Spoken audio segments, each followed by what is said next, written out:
بسم اللہ الرحمن الرحیم۔ آج جو ٹاپک ہم ڈسکس کریں گے وہ ہے difference between vapour state and gaseous state, کہ ویپر اور گیس میں کیا فرق ہوتا ہے، ایویپوریشن کسے کہتے ہیں۔ سب سے پہلے آپ دیکھیں کہ ویپرز کس کو کہتے ہیں۔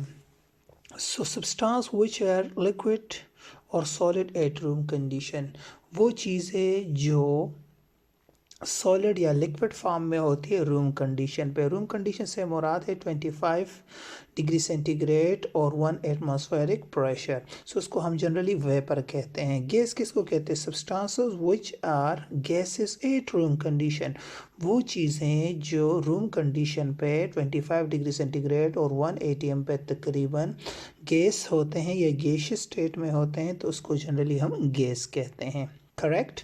پھر دوسرا کہ سبسٹانسز وچ ایگزسٹ ابو، وہ چیزیں جو بوائلنگ پوائنٹ سے ابو ایگزسٹ کرتی ہے، اور گیس وہ چیزیں جو کریٹیکل ٹمپریچر سے ابو ایگزسٹ کرتی ہے۔ اب کریٹیکل ٹمپریچر کیا ہوتا ہے؟ وہ ٹمپریچر جس سے ابو ایک گیس کبھی بھی لیکویفائی نہیں ہوتا۔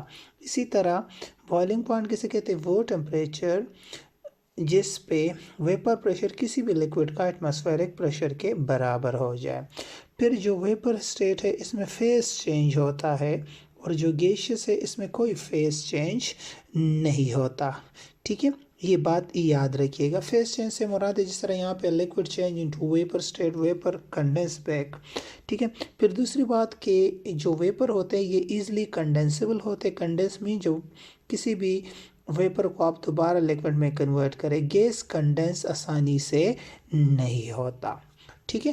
یہ کچھ ڈفرینس ہے ان کے درمیان۔ اب ایگزامپل اس کا کیا ہے؟ آیوڈین ویپرز، واٹر ویپرز، یہاں پہ کیا ہے؟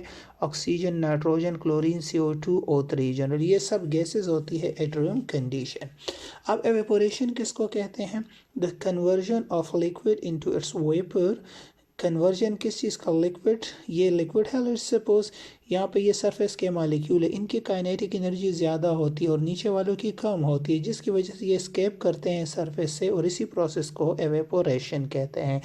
Conversion of liquid into its vapour below the boiling point, boiling point سے کم، کیونکہ بوائلنگ پوائنٹ تک ویپر پریشر تو پھر وہ لکوڈ بوائل ہونا سٹارٹ ہو جائے گا، تو بوائلنگ ٹمپریچر سے کم ہونا چاہیے۔ یا the spontaneous change of liquid into its vapor phase یا state۔ spontaneous کس کو کہتے ہیں؟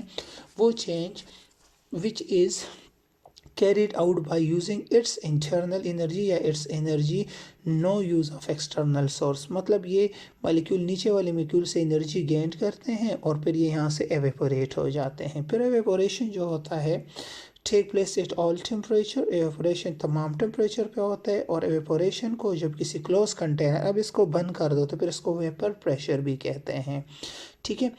اب مختلف ہے کہ different factors which affect the rate of evaporation, کون کون سے فیکٹر ایویپوریشن کو چینج کرتے ہیں یا ریٹ۔ اب دیکھیں دو چیزیں یاد رکھیں کہ جو ایویپوریشن ہے doesn't depend on surface area, intermolecular forces, temperature, only the rate of evaporation depend on surface area, intermolecular forces and temperature. اب دیکھیں جتنا سرفیس ایریا زیادہ ہوگا، اب یہ بڑا کنٹینر ہے تو یہاں سے زیادہ مالیکیول ایویپوریٹ ہوں گے، so rate of evaporation will be more, یہاں سے کم مالیکیول ایویپوریٹ ہوں گے، so rate evaporation will be less, so یہاں سرفیس ایریا زیادہ ہے، یہاں پہ کم ہے۔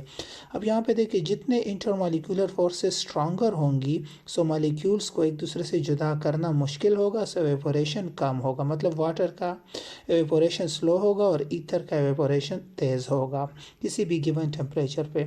یہاں پہ ٹمپریچر کو دیکھیں، ریٹ آف ایویپوریشن ٹمپریچر سے انکریز ہوتا ہے، کیونکہ ٹمپریچر سے یہاں کائنیٹک انرجی انکریز ہوگی، انٹرمالیکولر فورسز کم ہوگی، جس سے مالیکیول زیادہ سے زیادہ ویپرز میں کنورٹ ہوں گے، سو ٹمپریچر سے ریٹ آف ایویپوریشن بڑھ جاتا ہے۔